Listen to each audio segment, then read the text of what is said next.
And we're live. Oh gosh. I don't have your audio one as well. Yeah. We're live and deeply unprofessional. And deeply unprofessional. So apparently your video is not updating, which is always lovely. Again. We will. So for everyone at home, we will never ever launch without technical issues because we are not good at this yet, and we're still trying. Should have made our name something to do with how bad we are at all the tech. Maybe just a bit. Maybe just a little bit, a lot, very much. Let's see if I can get this to update a little bit better with you, Katoa. Okay. Shall I do things with my hands to make it obvious that I'm in different places? Change my position relative to video to like. Let's actually check the stream and see what's happening, because it might just be that my screen is saying that you're frozen in space and time. Chat, am I frozen? Can you see me moving? Help me, chat. No, I cannot see you moving. It is hearing your voice, but not hearing you moving. Yes. Okay. That's annoying. That is very annoying. What we may need to do is just quickly start and restart. Start and restart the phone call on Skype. Okay. So I will entertain the masses because I am, brilliant.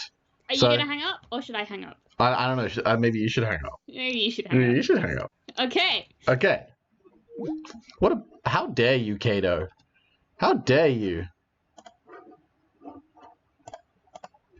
Oh, 1 second, everyone in chat. We're going to hopefully make this work now. Wait, can everyone see you? No, they cannot. Yeah, but... yeah, but it's going to take a little while for camera to come back. And see, like, now my camera is back. And is it you doing video stuff? I am waving my hand. Yeah, so it's still saying, unfortunately, I might have to completely restart. Now I'm going to hang up on you. Haha.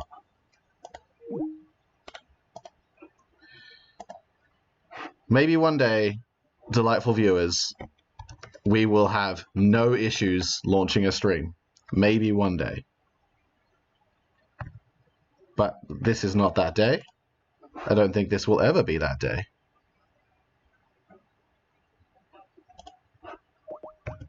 There we go.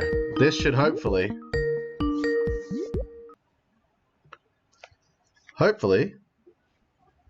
There we go. There we go. We have a Kato. We have a Kato with video and movement. We have a Mitch with video and movement. So, beautiful. It's happening. Everything's coming together. Maybe just a little bit. Everything's coming up. Everything's Azimuth. Yes. Yeah. Professionals. So who are you? Oh yeah, who am I? So who are you? I'm Mitch, aka Kung Fu Panzer. And I'm Kato, aka Kato. Aka Kato. No, just Kato, aka Kato. Aka Kato. Aka Kato, aka Kato. It's recursive at this point. No. Yes. No. Yes. I'm Kato, aka Kato, aka Kato, aka Stack Overflow error. Yeah, exactly. Aka Q, as pointed out by Micah. And this is episode 1 of Beyond the Stars. Oh, we don't have a theme song or anything. Yeah, no, tragically. We are not quite cool enough. Were we ever, Kato? Were we ever cool enough? I mean, I think my coolness is increasing over time. So I never have been cool enough to have my own theme. But I can dream that one day I will. I will be that cool. That's reasonable. I'm okay with that. Yeah. That can be a goal for 2020. Just be cool once. Yeah. Just once. Where do you see yourself in 5 years? Well, I see myself having my own theme tune. It's not really a place so much as it is a sort of like a metaphysical level of sort of achieving your highest self, where there just is a theme tune. It's just a state of mind, really, Kato. Yeah. So there is kind of the elephant in the room is that Az is not joining us this evening. They are quite sick, which is almost reflective of Clear Skies. Yeah. They were missing one, so we are missing one. Yeah, it gets dangerous though, because if Clear Skies ever has half a cast, there is no Twitch stream from us. We just lost everyone. Yeah. Yeah. Beware con season. Oh gosh. It'd be terrifying. It's just gonna be you on stream. Yeah, I mean I am eternal. You are eternal. Because if both of the library bards are out, that means that both Az and I are out. We can talk combat all day. All day, all session, all the time. All day, all night. So I don't have a like combat nerds do it differently. They go all night joke, but I feel like I need to workshop like. we can workshop that later after the stream. Oh, combat nerds do it differently. They do one thing and then spend 20 minutes trying to work out what effect it has.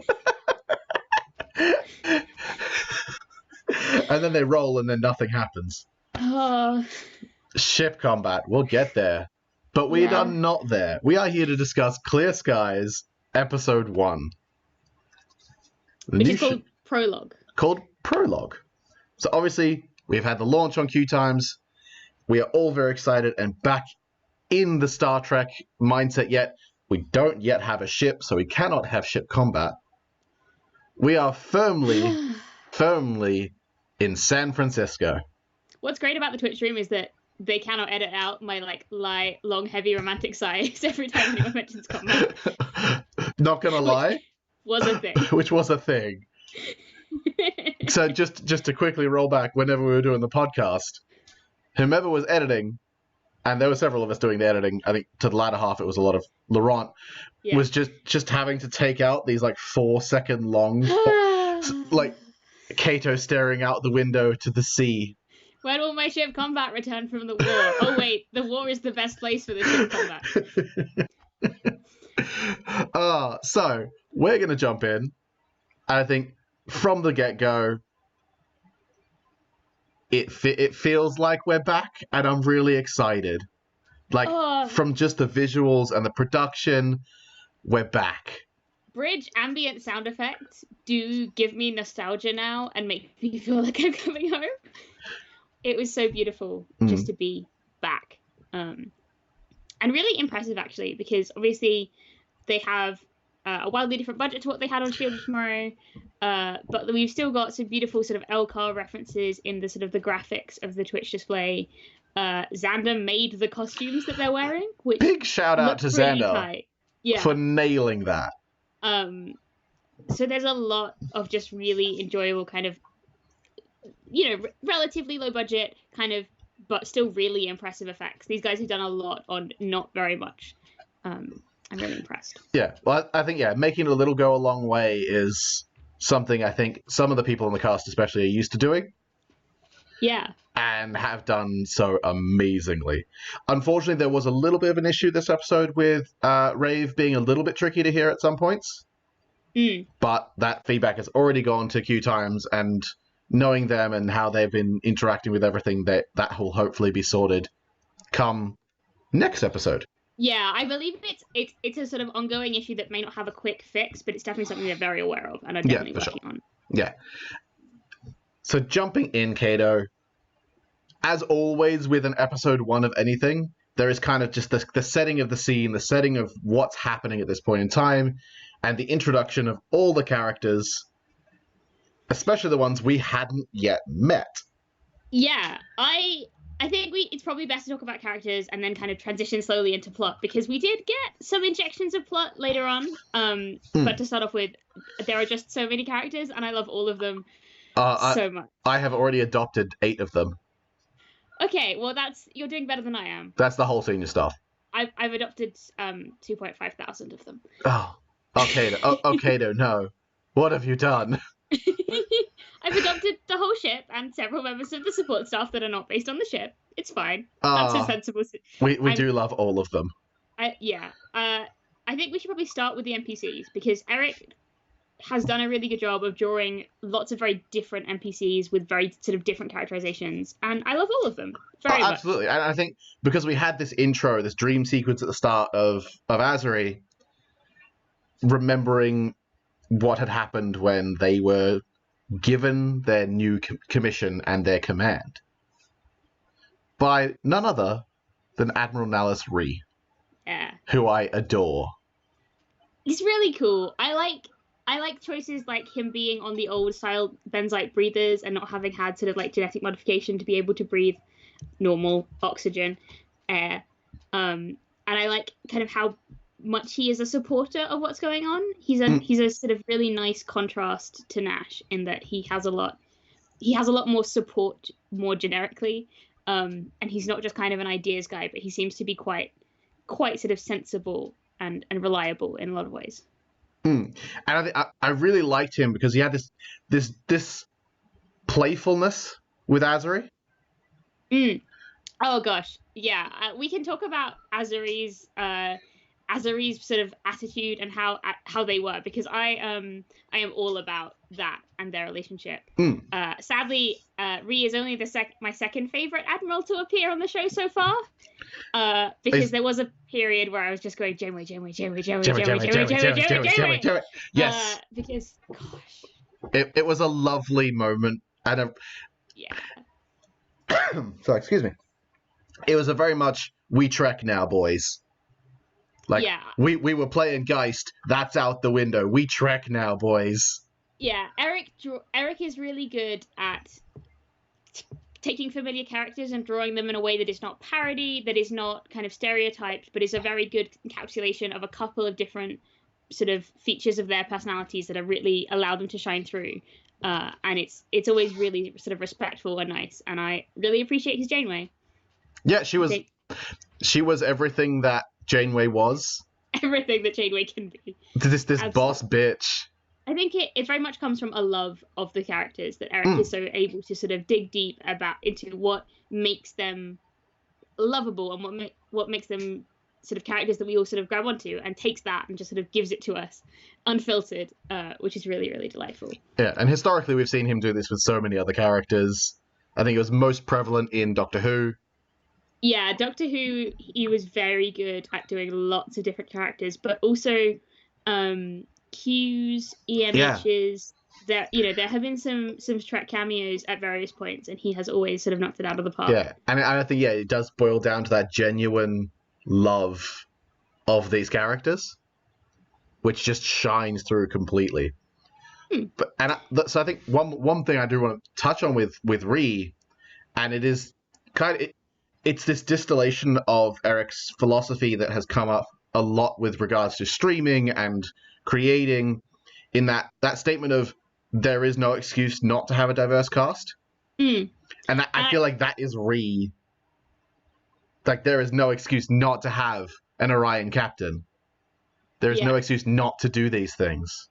Absolutely. I think I really liked the way he phrased it as well. You could see with Azuri and G and like there was a really nice kind of dance between the two of them. They both know what they're talking about. They're both aware that Starfleet has a lot of people that look like humans and basically are humans.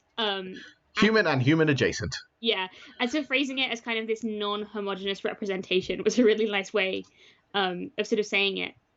That I really enjoyed that kind of because it's not necessarily diversity in a one-to-one way that we would think of kind of with our Earth history. It has a lot of parallels to that, but it's not entirely that. And so I like this kind of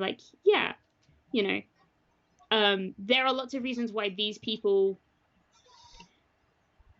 are slightly easier to exclude necessarily on valid grounds than you would exclude, say, a human on the basis of their skin color, because the reasons you discriminate against humans based on, say, their skin color or their appearance more generally is because of sort of perceived differences that are not actually present, that aren't real. So it's based on sort of racist genetics and sort of unfounded beliefs in differences, whereas like Benzites do literally need to breathe a different type of air. That is a physical reality for them. Orions have pheromones. That is a physical reality for them. And so there's this kind of complexity when we talk about diversity. We talk about sort of making parallels between aliens and sort of racism as a prejudice on Earth, in that it's unfair because on some level the prejudices against, say, Orions are founded on a realistic thing, which is that they do genuinely have pheromones, that they do genuinely have the capacity to manipulate people using those pheromones.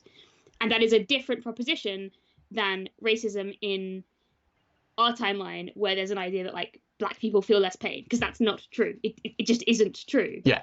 And so it doesn't quite parallel, and I like that there's sort of a deliberate choice not to draw those parallels, or at least to keep it separate enough that you can tell we're having a different conversation that is a little bit more kind of a disability parallel about accessibility and how much you have to change and how much you have to conform in order to become accepted. Air quotes normal. Yeah. Heavy big air quotes.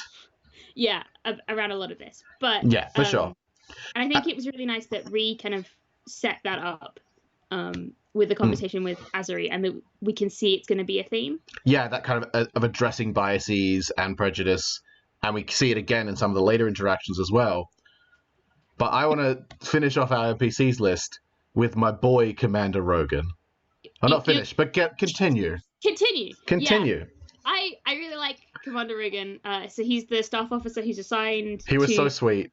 To Azuri for getting the Ross sort of up into the air.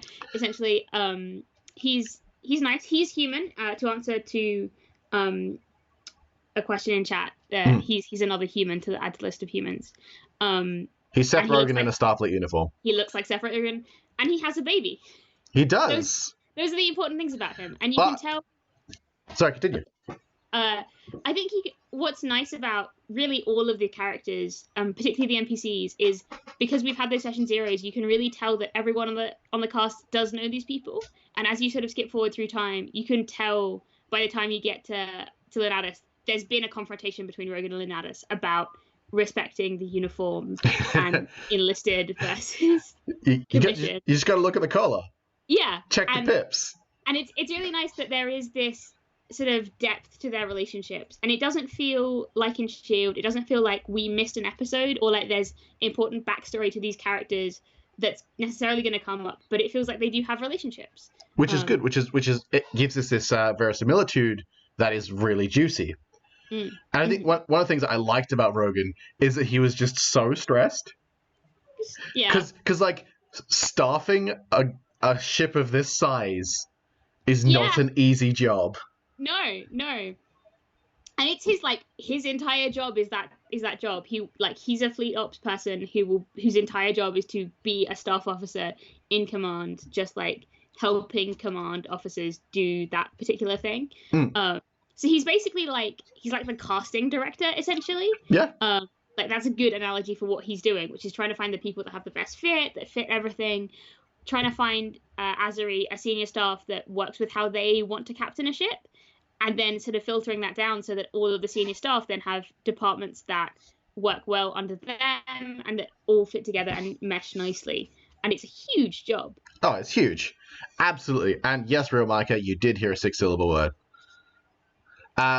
So I think before we get into the people that he ended up putting on the ship in the rest, filling out the senior staff, I do want to highlight our lovely science lady, Dr. Redgrave. Eric was calling this entire show out about our relationship to hot, repressed British science women. I see you. The way that she interacted with Tech was just delightful. Yeah. Especially I think because it was the partnership of the scene with Xander and Tech being so uncomfortable. Yeah. And also a little scared. She's a beautiful sort of she's a beautiful version of that sort of repressed hot scientist, very British, very kind of proper. It's a really nice character trope. I like because she is sort of the pseudo parent figure for Exio, in that she created Exio and does have this sort of faintly parental role. And a lot of the dialogue was a bit, kind of that. Yeah. Is that the mother having the baby bird go out the nest and all of this parallels. Yeah, and she's a really interesting character that I think is going to play a lot into sort of Exio's history and backstory, and I really am intrigued by her. Because for sure. She could be evil. There is this undertone of danger. That's very much. Well, you made a hot British scientist lady, Eric. I don't it is definitely that. Mark me down as scared and horny. Yeah, but I think I would be really interested to see, because I think there's a sort of, there's a way of doing this trope where you have this repressed, very focused on on understanding and learning and achieving your the scientist who is focused on the science over all the human connection. And I think this part, like, she probably fits into that trope. She probably fits into that box. And I've seen it done well when the character turns out to be secretly evil.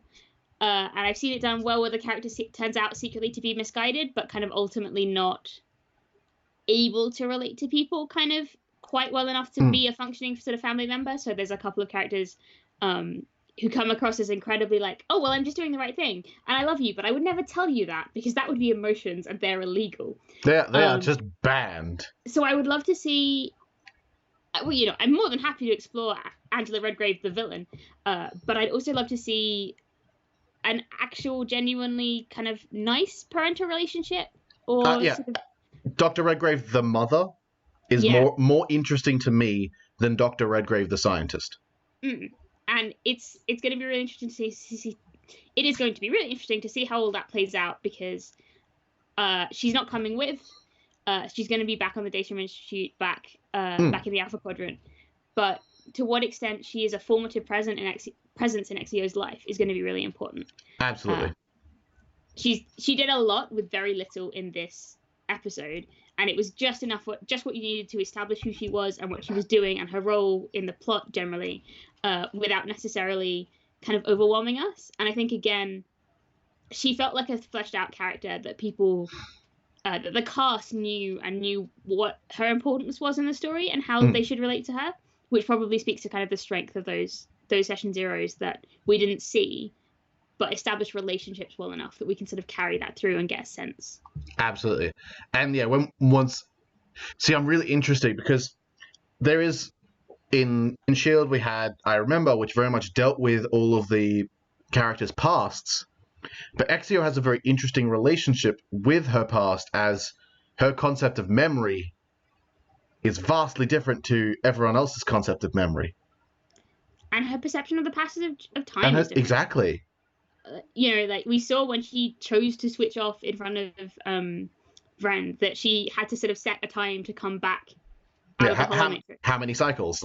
It's such a... I'm so excited for the potential for Exio, but we will get to her. Yeah, she's not an NPC. Let's talk about your boy. Which of my boys? I have two boys. So one of them is very much more your boy, and one of them is very much more my boy. Yeah, okay, but I love them both. I love them both particularly together. Oh, absolutely together. So we're talking about Prahl and Vren. Yeah, so Yuri Prahl is my boy. And he is my boy.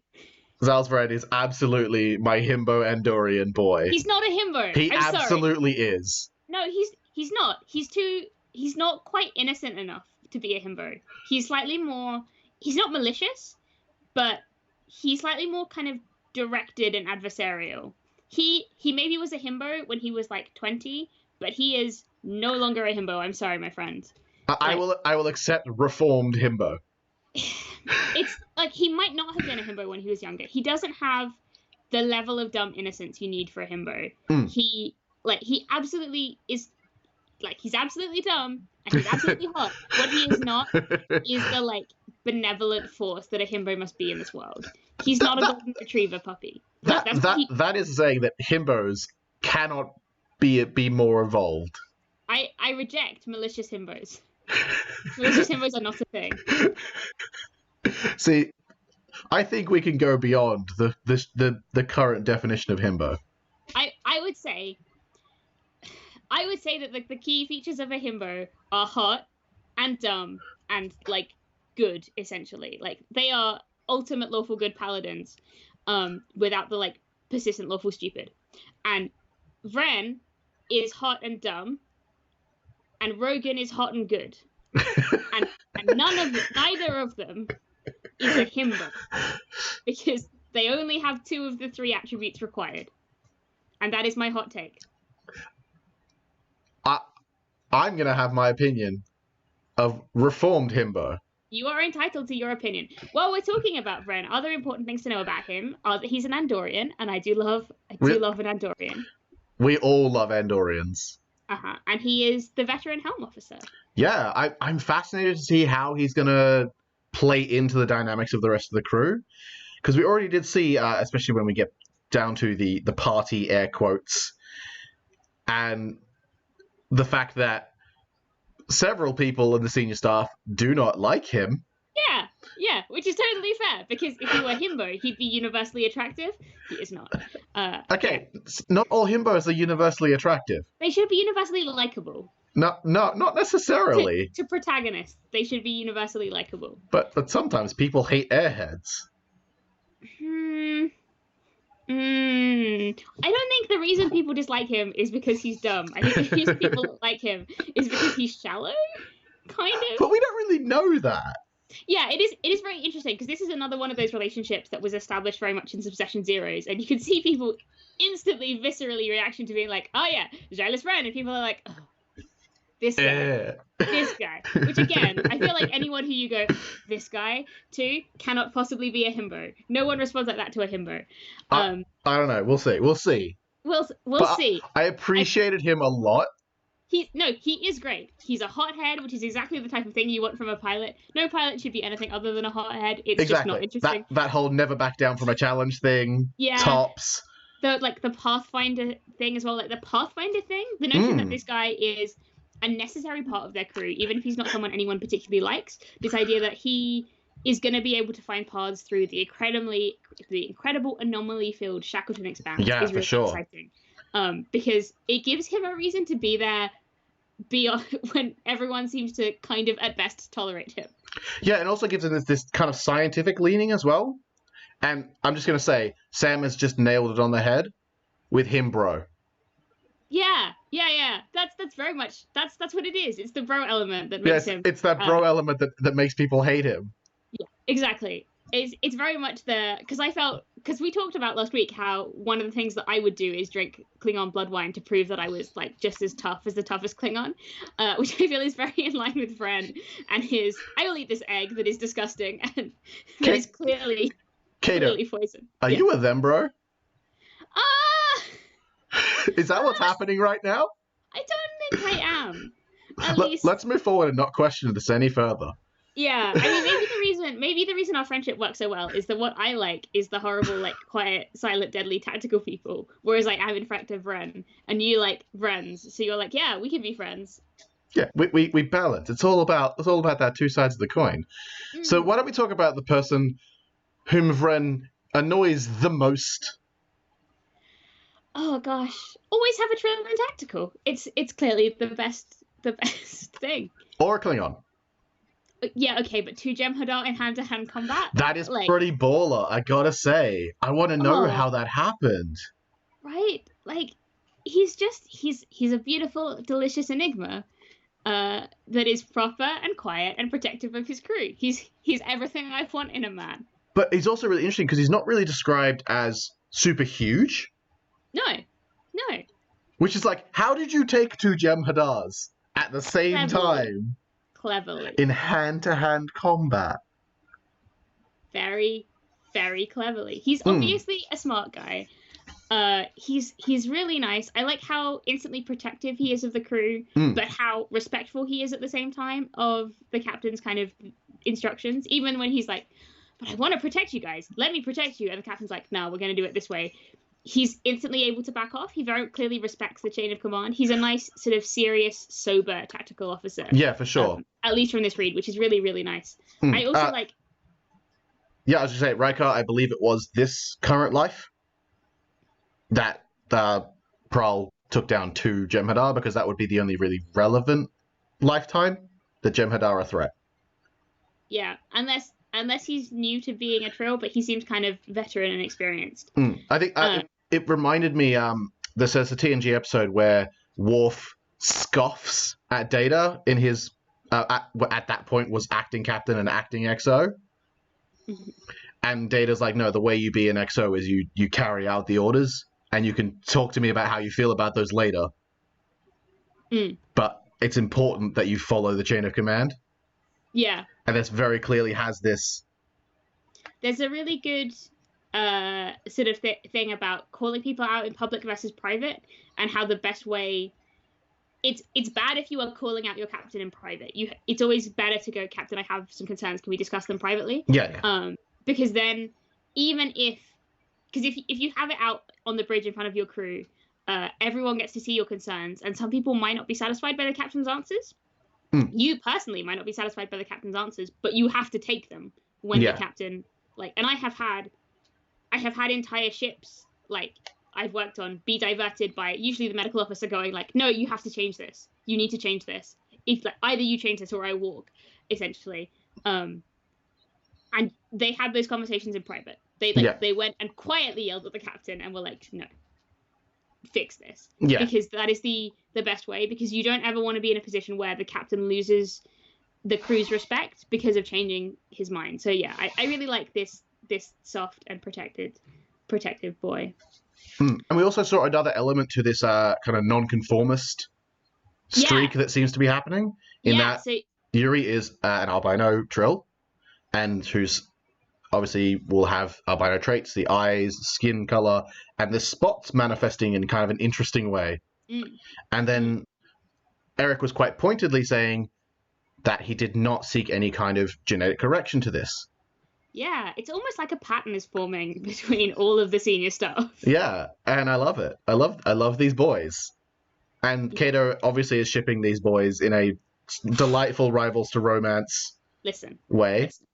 From the moment they were introduced, they were very much some people I would ship because I just got a big gay vibe off the two of them. And I like how much they are an odd couple and how much opposites attract. And then Keelan did some beautiful, amazing art of the two of them, and they both look like Age of Sail officers. Like, one of them has the ponytail, the other one has the mutton chops. Those are both classic Age of Sail looks. Really beautiful. And I just, if I don't have an 100,000 word enemies to friends to lovers Age of Sail AU about these two on my ship by Monday, I will understand it. Because obviously you need to understand the characters better before you can start writing that kind of stuff. But fanfic writers, please get on it. Oh my goodness. Yeah, Bibliotech, absolutely buddy cop potential. Yeah. Just in the interim stages as we're moving towards the, like, would die for each other stage. So when we hit that, when we eventually get the lower decks episode, I'm so excited for those boys. Yeah. But who do you bring on to play them? They're not technically lower decks, is the thing, because they're both reasonably senior. Yeah, but if Eric's going to play anyone... And I feel like you can't have one without the other for them good vibes. Yeah, they're very much a pairing. Yeah. No matter how, like, whether or not you ship them, and I ship them, but, like, they're fun. It's fine if you don't ship them, because what is important is that it's very clear that they're going to have nice sort of relationships, and it's nice that they do have this element of tension and sort of disagreement, because I think based on all the characters that we've seen that the players are actually playing, there's a lot of agreement and sort of friendliness on this ship, and it's nice that we don't have an unrealistic level of just everyone loves each other and gets along all the time. It's nice to have that bit of tension, and I think it will make things more realistic as we sort of go through to have this, like, no, actually, the tactical officer and the helm hate each other. They respect, but they also do not like. Yeah, and also I really want to see ship combat, because it's basically it's those two. They're the important two. Important two. So we're going to move on, because I'm pretty sure you could talk about this ship for literal hours. I mean, yeah. To our delightful Captain Azriel. But the reason I love them so much is they're both the combat characters. Oh yeah, that is also a secondary thing. It's clearly that I'm just obsessed with combat. Cato, boats? What? Really? I have never boated in my life. Never, not even once. I'm not wearing anything to do with boats right now. Never, not even once. Boats. Yeah. Oh, okay. Ships, on the other hand, really great. Yeah, excellent. Tops. So yes, Captain Azriel, we learned a lot about in this episode. They were kind of the central focus point because of this staffing of the Ross and prepping everything to go. And we learned quite a few things. That they have a history in counterintelligence, which I'm fascinated by. Yeah, I am so ready to find out more about that. So I'm curious as whether that was Dominion counterintelligence or Romulan or Klingon, or where exactly that comes from, what exactly they used to be doing. And it seems like they were doing that beneath the Admiral Ree when they were a captain. Yeah, there's a lot of history to this character. I think in some ways it's going to come down to being a sort of Picard-esque kind of thing, because as TNG sort of progresses on, Picard gets more and more entangled in just randomly doing espionage for some reason. And I like that is something that is a realistic part of Azuri's backstory and can lead into a lot of kind of espionage and infiltration stories, particularly given we have a diplomat on board, given we have these other kind of heavy, kind of pushing that social element characters. And we've seen from the plot, which we will touch on later, that there's going to be a lot of espionage in the show based on the sort of the primary antagonists in just this sort of episode. Yeah. I do want to... Go ahead. Yeah, so I think it's a really great choice from Sam to being able to spotlight Azuri and help other people grow into this, especially coming out of the Dominion War. There's a lot of sort of interesting stuff as well around, like, having previously been counterintelligence, going from an 80-person command to a 2,500-person command. A slightly big increase. Big increase, big promotion. And we've seen kind of, particularly in the little prologue promo bits, Azuri does have some nerves around this sort of promotion and some sort of hesitance in this episode when they're offered the command around kind of just accepting it, being aware of kind of what a huge step it is. So it will be interesting to see why they were chosen. Because there's been lots of sort of theories thrown around, like they want to get all of the misfits away out of the Alpha Quadrant into the Shackleton Expanse where they can ignore them. It could be that, but I'm not sure. I think that there is definitely something planned for this crew and this captain out in the Shackleton. Don't know what that is. Yeah, and it will be interesting to see to what extent it is any one person's plan so much as a confluence of plans. Because I can easily see it being thought that this crew would be a weak crew or an exploitable crew for lots of different reasons. And I think it will be interesting to see what they find once they get out to Shackleton. Absolutely.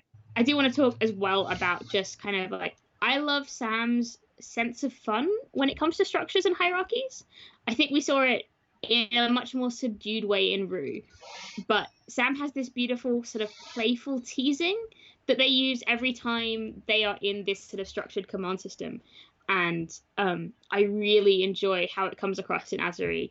A little more kind of openly playful, but still it's very much like you can see Sam and how much Sam likes to poke fun at these kind of structures. Yeah, and it's the way that they bounce off everyone else. It's just such a delight. And it's I think the other major thing that wasn't really dealt with, but we'll have to deal with at some point, is that Orion heritage. We have a mechanical understanding of how the Orion feature works. In that you Sam will be able to add an additional D20 to any influencing checks. Yeah, so but increasing it's presence checks, I believe. Yeah, I think it's per the sort of the traditional wording of that kind of ability. Yeah. But the downside is that it increases the complication range. So very risk reward, very min-maxed, very Sam. It's just a really nice, elegant sort of use of the system. I think sometimes, like, although momentum is really good, I think sometimes some of the traits are a little bit hard to utilize in terms of momentum pools and a little bit hard to utilize in terms of re-rolling, say, like damage or effect die. This is a really nice, like, no, you just always add a d20 and you always increase the complication range. It's nice. You don't have to worry about spending momentum, spending determination. It just is a thing that happens, which I really like. And I like that it has upsides and downsides, because I think that adding the potential to create both, to create complexity in both directions is really good. Yeah, Felderberg.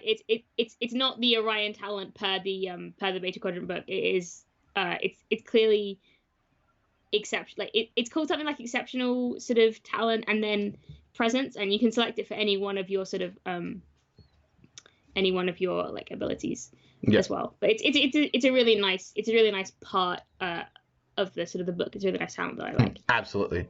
So to talk more about Azuri, we'd have to talk more about the story.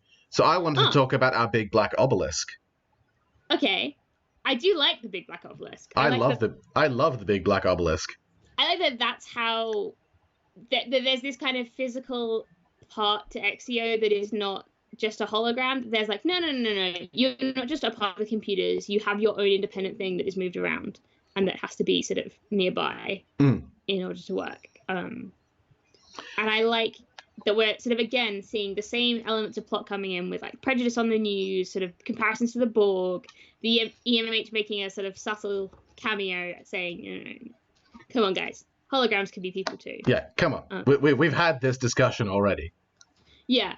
But I do really like the kind of the physical complication of there's this whole obelisk thing you have to bring with you as well, because I think that is a nice way to add weight, and to sort of say, yeah, Exio can move around off the ship in the way that the EMH couldn't until he got the I can't remember what it is, the little like holo transmitter device. Yeah. The portable thing.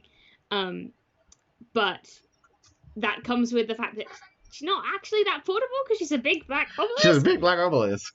But I think that inherently ascribes this level of complexity to Exio that the EMH did not have. That's an interesting kind of argument.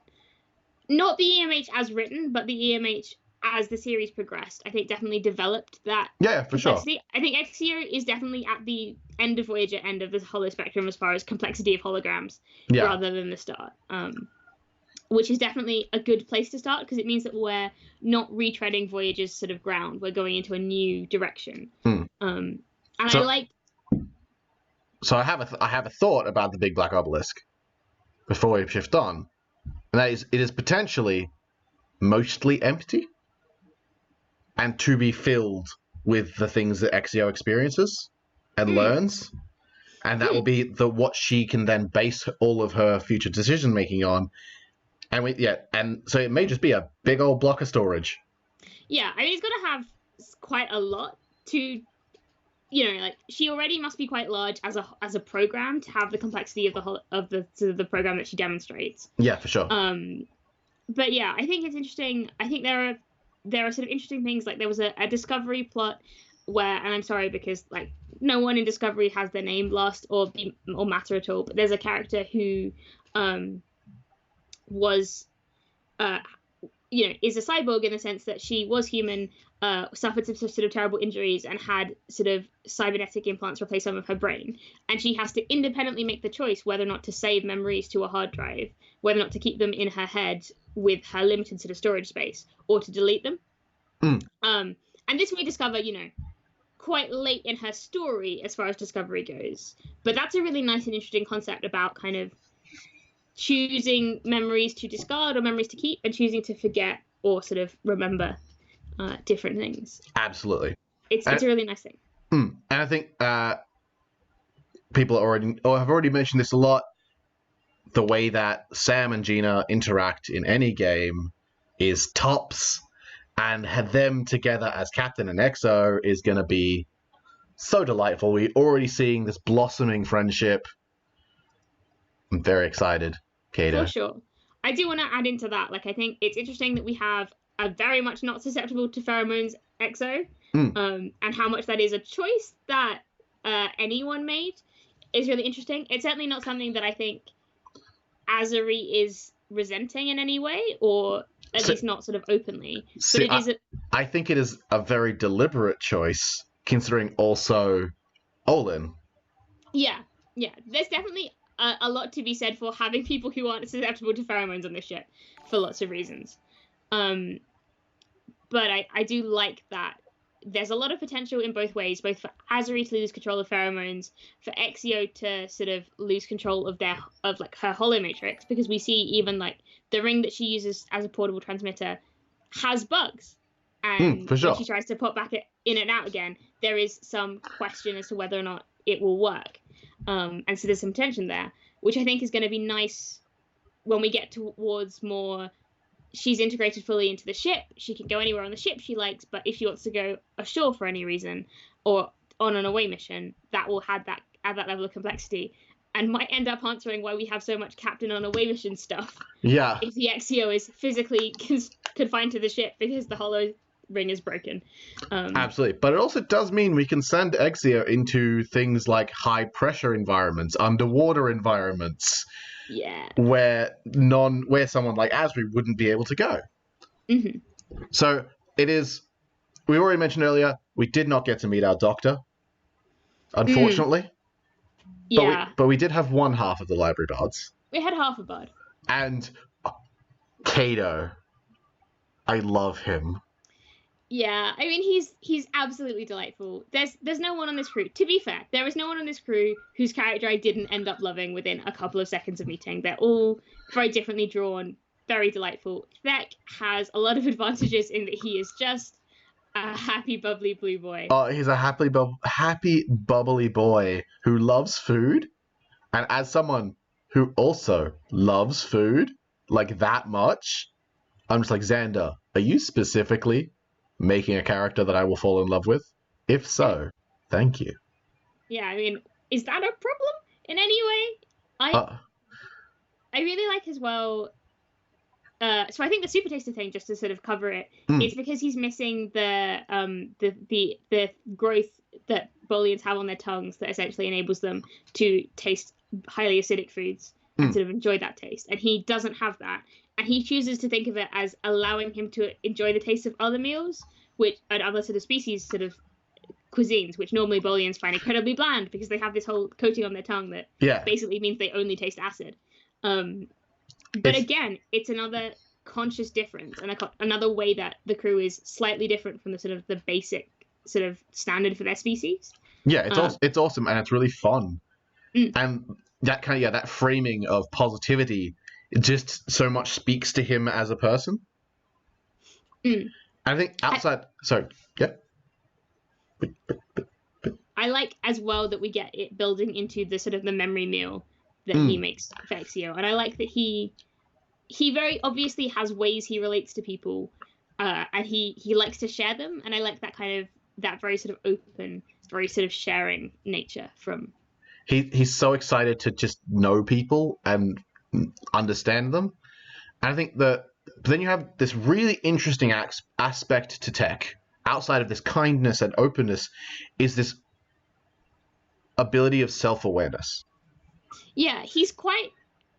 He can be quite awkward in certain situations. He can be quite self-conscious, but I think it's a reflection of how conscious he is of the biases that he has, and it leads to some really nice conversations. So you see that he struggles with Exio at first because he's an engineer. He relates to computers all the time, and he's still kind of thinking of her as a computer and not a person, and that can be problematic and sort of colors their sort of first meeting.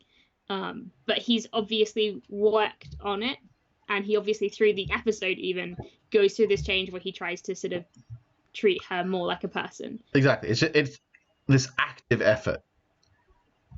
Whereas some other people would just be like, just kind of bury that bias deep. Or if you're Prahl and your bias is against Ren, just openly have it. Just openly, just fuck that guy. I hate him. Yeah. Who would be friends with him? And then Ren just looks to the camera and winks. Because he knows. He knows in 3 seasons they banging. He knows. Oh dear. See, like, I feel like you have a very different concept of how I ship people than how I ship people.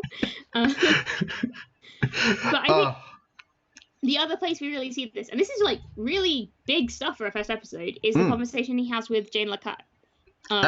Absolutely. Where he basically apologizes for the fact that his brother was killed by a Cardassian, and that he has been resenting her for being a Cardassian.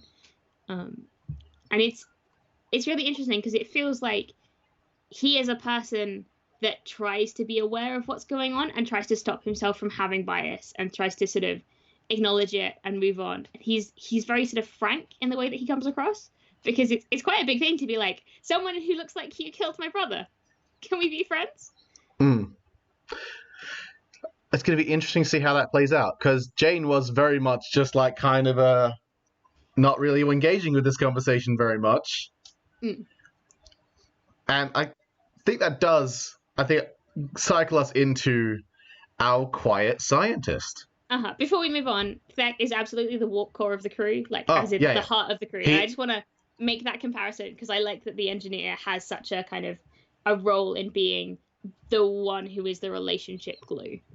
Yeah, the engineering keeps the ship going, and it seems like Tech will, outside of that, keep this whole thing together and going and happy.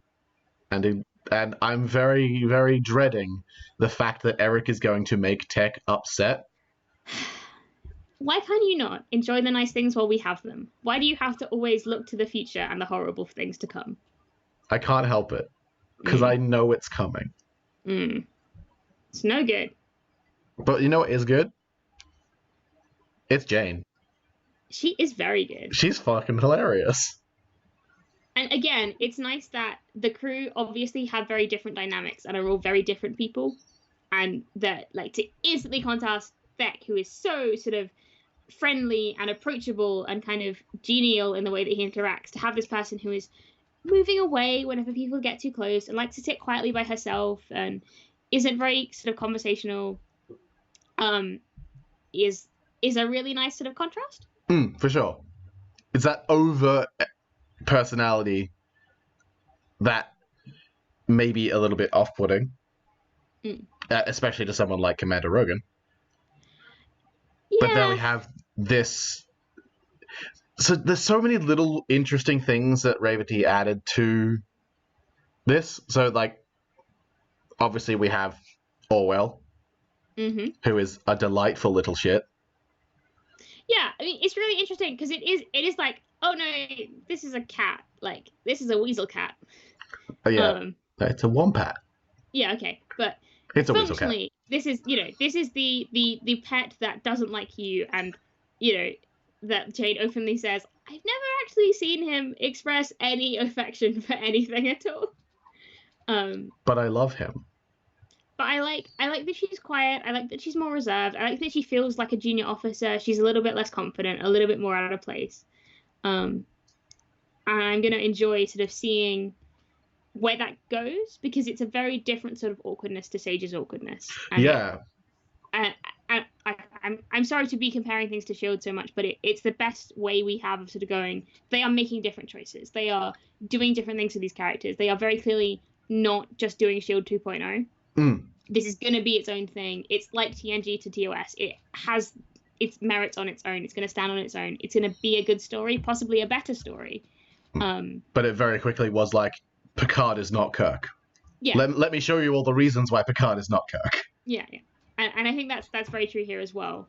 But I really like what is sort of happening. And I like giving Revathi, who's the newest sort of to Star Trek, this slightly quieter role that means she can feel out a little bit where she's going to fit.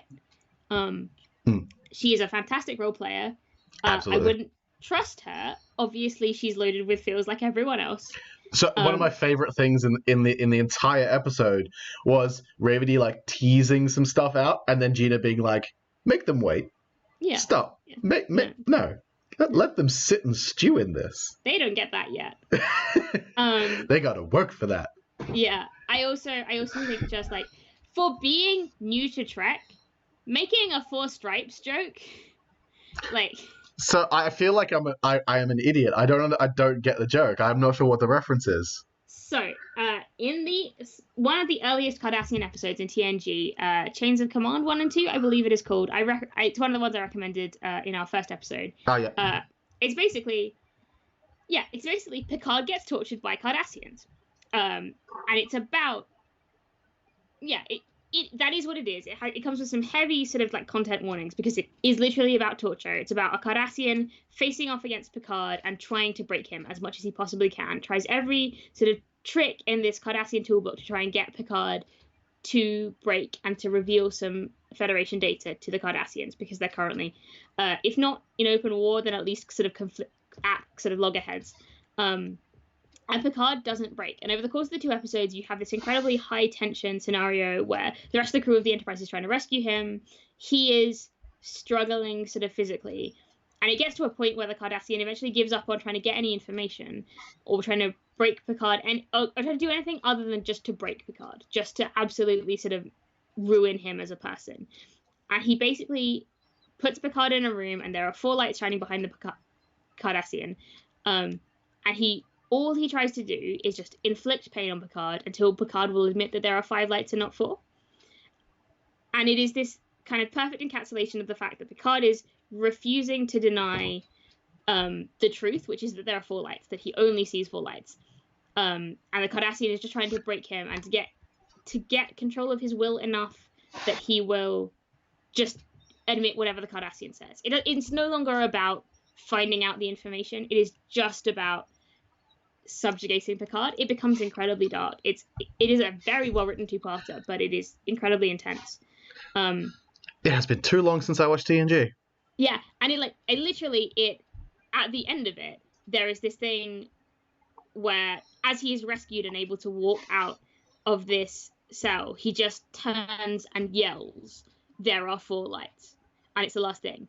And then there's sort of the debrief afterwards that I think makes it even more fantastic, is that he confesses that he was very, very close to breaking in that moment, and he confesses that until he's not sure that the next time they tried to torture him that he wouldn't have broken down, because he was so close. And I think one of the things he says in that last moment is just, for a moment, there were 5 lights. I saw 5 lights.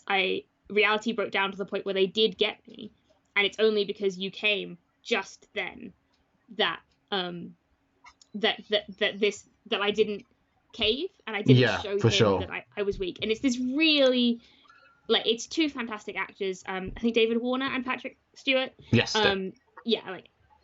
Absolute sort of masterclass. Beautiful, beautiful episode, but incredibly dark. It's so good when Patrick Stewart is just given things to act the shit out of. Yeah. And you're like, oh man, there is a reason why you are a sir. So it's great, but the line "there are 4 lights" and the argument about whether or not there are 4 or 5 lights has become a little bit of a meme, because it's such a good episode that it's one that lots of people are familiar with. Even if you don't remember a lot of TNG, you probably will, you're likely to remember that one because it's so good. So I like that Reverty, who is probably, for playing a Cardassian, has probably watched a lot of Cardassian-centric stuff and nothing else, makes what is quite a good Trek nerd joke, despite being good meme. Good meme, Reverty. A+ memeing. But yes, and now that comes to our final player character that we met officially. Yeah. The Ambassador Olin. Yeah. So lots of interesting stuff here. Olin has been the ambassador to the Federation from the Deltans. Yes. Essentially, which is an incredibly sort of high-powered role. That's like being an ambassador to the UN. That's big stuff. That's a very well-respected and powerful position. But they are kind of coming at this wanting a change of pace, wanting a new view. And are instantly thrown at the deep end. Yeah, well, why would anything be helpful or useful to you? Yeah. I mean, they have a dog, Patience, who is wonderful and adorable. A sweetie. And a beautiful contrast to Orwell, I think. I like that we have 2 very different pets. But I think what really strikes me about Olin, I think there's a lot more to understand about them, about what their role is going to be, about how much they're going to be involved in lots of the kind of generic Trek plots, because they wouldn't necessarily be involved in a lot of it. But in this episode, they are very suddenly thrust into spying, politics. They were the plot driver of the episode, which was so much fun. But I think the key choice that we see Olin make in this episode is when they choose to trust the captain. Yes. And choose to sort of go, the captain is the person. Despite the fact they are an outsider, they're not part of Starfleet. They don't have that trained loyalty, that sort of built-in, you trust your captain is trustworthy, which obviously Starfleet encourages in a lot of its officers. It's a very different choice when it's coming from someone who is an outsider, who's outside of that structure. And I think it's going to hopefully make them very much a part of the crew very quickly, and we're going to see that all coming together. It does help that they can instantly read people's emotions. Yeah, it definitely helps. Can I trust you? Do you give off spooky vibes? Yeah. No, you're legit. But I think... Sorry, go. I also like how everyone, particularly Sam, is sort of using Olin to be like, this is what you get a read off. of me, because you have empathy, you have the ability to sort of read that, and I like it particularly because Azuri does have a slight level of, I'm the captain, I'm not going to show how affected I am by things, and I like that Sam is using Olin as a way to externalize a lot of the sort of the internal thoughts of the captain in the way that you might use sort of a captain's log, for example, on the traditional Trek show, which obviously is a little bit much to do in such a sort of in such a group sort of production, to be like, well, captain's log, I'm gonna spend 5 minutes just monologuing. It's nice to have something that is tied into the group as a way of sharing emotion. It forces interaction, and it's a really cool and interesting way of doing it. And I think again, I'm not sure I don't think this was explicitly stated, and we did mention last time that Archie has mentioned that for a Deltan, Olin is ace, and kind of it again continues to further this whole nonconformist vibe that's going throughout the entire crew, and just generally the NPCs in this world as well. Yeah, but there's a lot going on. There's a lot of not making a choice to change yourself purely for the sake of someone else's comfort, I think is the best way to put it. You know, like, they're not making choices, they're not making easy choices, and, you know, like, stuff like Orion pheromones have the potential to be very dangerous, and we see that with the fact that, like, they can generate complications. And sort of, like, choosing not to suppress that is a great expression of, like, well, no, I'm not going to change who I am for you just to make you comfortable. Instead, I'm going to work to control them through my own sort of will. And you have to be satisfied that that works. And you have to take it on trust that I'm going to do it, and I'm not going to manipulate you, because that's a part of the price of interacting with me. It's a very nice sort of self-affirming thing that says, yeah, I'm a minority, and yeah, like, I have, for some reason, you don't trust me or you fear me, but I'm not going to debate or interact with you on your level. You have to come to mine, and we have to find a compromise. It's a really nice theme that has kind of come out in just this first episode that I am so ready to get absolutely all the way into, with messed up consent issues and let's do it. I like Azuri is basically there to lose control of their pheromones at some point. Like, you can see Sam has built that into their character. You can see that it's a big kind of step. It's just giving Eric a knife and saying, hey, please stab me. Yeah, it is. So, you know what's cool, Kato? What is cool? The Holy Romulan Empire. Oh, yeah. Well, I don't think they are actually cool. I don't think they're cool. We're not cool. Us and the Romulans, we're not cool. We are not. I think at this point in time, we are in a state of moderate cool. No. So, you know, we have all this nice, lovely, you know, they're about to leave Earth with the Shackleton Expanse. There's probably going to be a time skip next episode, maybe to bring us, because, like, it takes a long time to get to Shackleton from Sector 001. Yeah, there may be a mid-episode time skip after we deal with the cliffhanger. People who watch Shield of Tomorrow will remember how long it took to get through just that corridor of space between the Klingon Empire. But at least there was drama happening at the same time. Yeah, but it did take like 8 or 9 episodes to get through that corridor. It was quite a trek, that corridor. And we are coming from Star Trek. Yeah, I mean, it was literally a Star Trek, but no. We are coming from even further away than that again. Yeah, so we're from San Francisco. It took 9 episodes. We're coming from like over here, even further away. I don't know if my arm is off screen. We're coming from over here. It is slightly off screen. Yeah. Anyway, the point is, it's a long way. I expect there will be a little bit of a time jump, but it is really nice to get this sort of soft introduction to the crew, and to see them all coming together, and to be able to skip lots of them getting to know each other, because you can tell there's been session zeros that might insert at various points. But you get the sense that if we did have a time skip, these guys would be so ready to be like, yeah, we spent 6 months together, big whoop. Yeah. And yeah, because these are, I like the way Eric does session zeros. I think making the very conscious choice this time not to have the session zeros be canon, apart from one that they just loved too much, is a very good idea, because I think unless you are willing to rework what happens in a session 0 in a flashback, I think there is an element when you're broadcasting these things for other people. I think there is this kind of like, well, we missed that, and that was important. Like, you know, you guys did 3, 6, 9 hours of game that we just don't get to see, that wasn't recorded. And it is, session 0s are very necessary for you as a cast to get a sense of who you are, how you're going to interact with players. And I think with lots of sort of actual plays that are done in various places, you can see when a cast is learning who they are as a group together for the first time on stream or sort of in front of an audience, versus when they've workshopped it and they've figured it out and they've done some interacting in the past and just solidified those characters. And I think lots of like actual play podcasts, lots of streamed games have this thing where it takes some hours to get to the point where it's like, oh yeah, now we know what we're doing, let's go. And I think it probably is around 9 to 12. And so I like that there's this element of like, yeah, you can do that, you can practice all of that off screen, but then having it not be canon means that no one feels they missed out. Yeah, just it builds that team, which is which we love so much. We love the stream punks. We do.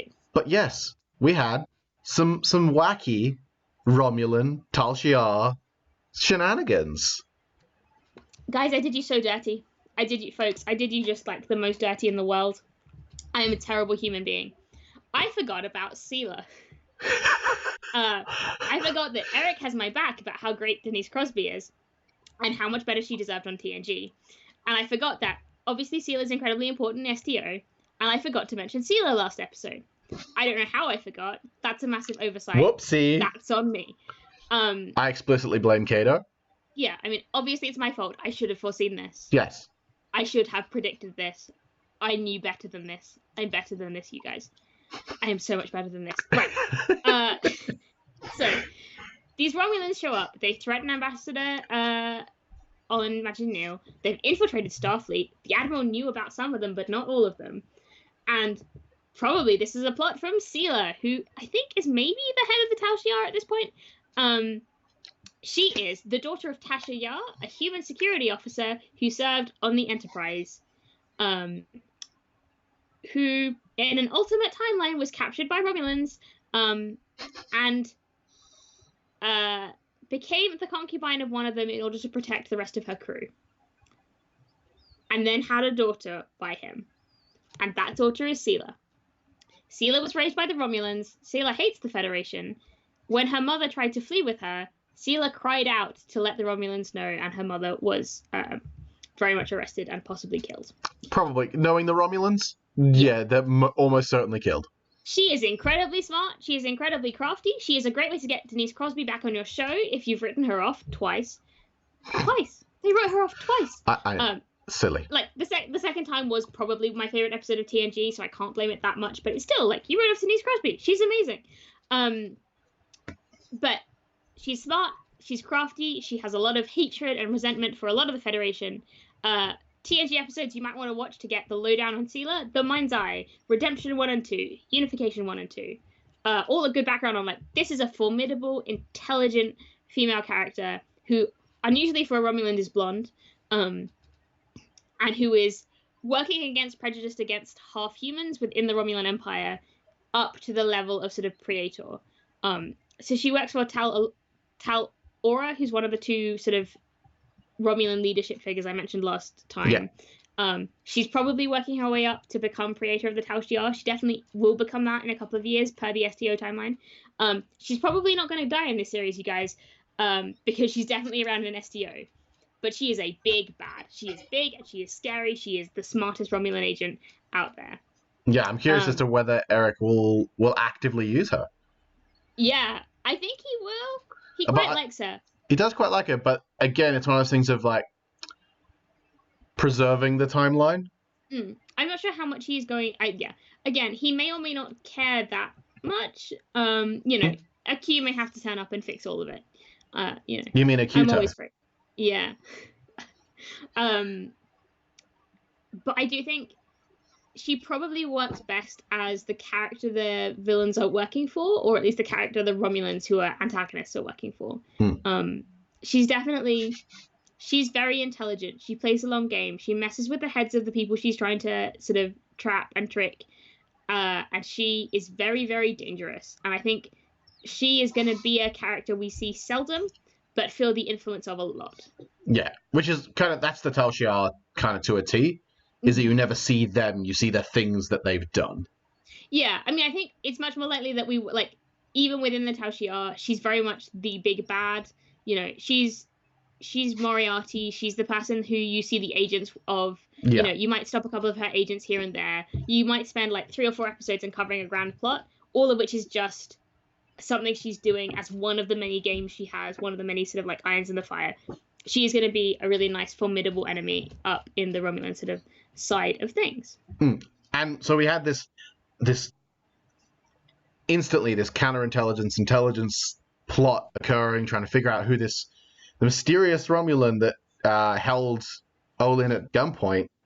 Yeah, I mean, we were assuming was a Romulan. We assumed, based on the context, was Romulan. Yeah, and we discovered sort of right towards the end was Romulan. I liked this little bit of tension to sort of force the crew together. I think Eric had the right instincts that it wasn't going to work if it was just, you know, everyone gathers on the ship. They talk about what they're going to do. End of episode. There had to be a little bit more sort of driving us to see them working to deal with a problem of some kind. And this was a really great problem that sort of brings Olin into the room, into the sort of senior staff meeting, which sets them up to be there all the time. And we got to see lots of different skills on display in small ways from lots of different people. And then they sent Beck and Jane off to do a sweep for transporter codes in Olin's chambers, which is, you know, definitely the 2 people you should send. 2 of the most junior officers, not necessarily the most security proficient. Hey, we can probably assume Tech is not the most security proficient, as he said this. Yeah. He said he's a big weenie. But Jane, we don't know. Jane could be a badass. Jane could be secondary security. You don't know. Yeah, could be. Probably not. Like, either way, does any of them have any medical training? That's the question, because they're doctors on Mars. Yeah. I just love that they're doctors on Mars. It's a fun phrase to say. I do like that they turn around. They discover this Romulan wearing a human face, but bleeding green, and you have that moment of, ooh, definitely a Romulan.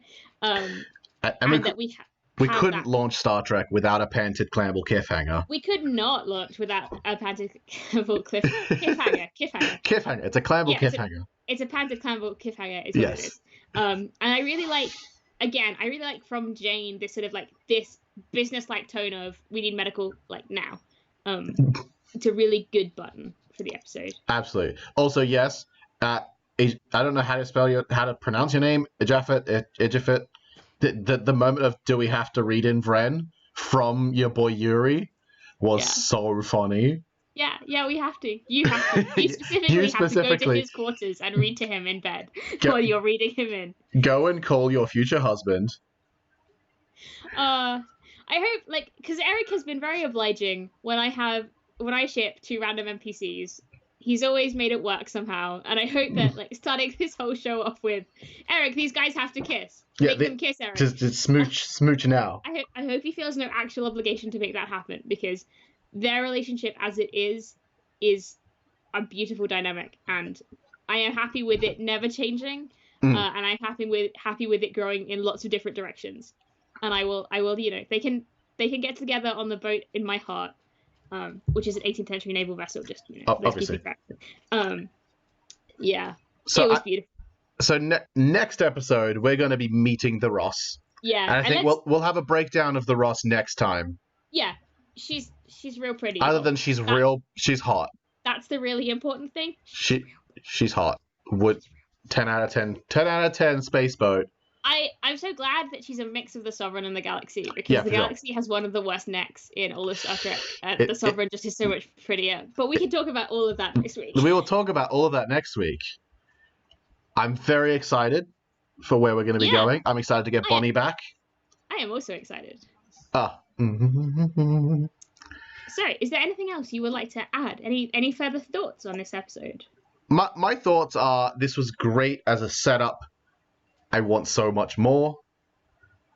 And I'm really excited to see how this crew interacts in high danger situations.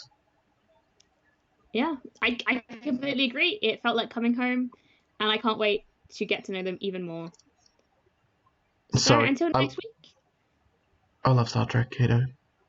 Yeah, it's quite good, isn't it? It's pretty good. It's all right. I reckon it's pretty good. Yeah. I'm glad I got into it, and I'm glad I get to watch this crew explore its worlds. Absolutely. So until next week, Mitch, what's the forecast? Kato, I'm pretty sure the forecast is clear skies. Thanks for coming out, everyone. Is there anyone we can raid right now that we should raid? Because we've got some people about. Or should we just chill? Rest tonight, my warriors. For next week. Next week we will raid. So next week we will be back on Sundays. Mm-hmm. And we will hopefully have the ads back and they'll be feeling much better. And we'll be making lots of silly jokes. Yeah. We will hopefully be doing very serious ship combat and stat analysis. But probably not. We'll see. Something plot or feelings will get in the way. Yeah. Who knows? Honestly. Feelings. Gross. Who would have those? They're the worst. They are the worst. And I think in future, hopefully no tech problems, and we're going to try and keep this to about an hour. Yeah. I'd also love if we could do the sign-off and then end the episode rather than doing whatever this is afterwards. Well, maybe I'll edit it. Okay, no. All right. Thank you all for coming out. Thank you very much. See you later.